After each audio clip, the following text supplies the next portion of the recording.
¿Qué opinan, amigos? El Salvador dio otro paso hacia el futuro tecnológico, convirtiéndose en líder regional. Les cuento que el presidente de El Salvador, Nayib Bukele, inspeccionó los nuevos chips de la marca Nvidia B300, que son procesadores de inteligencia artificial de alto rendimiento, de los cuales El Salvador es el primer país de la región en obtenerlos, así como lo escuchan.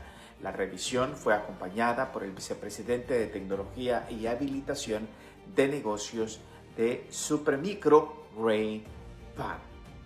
¿Cómo la ven, amigos? Me gustaría saber qué opinan ustedes, ya que El Salvador lidera en este tipo de adquisición de microprocesadores de inteligencia artificial. Los leo aquí en el muro. Comparte este video y nos vemos en la próxima.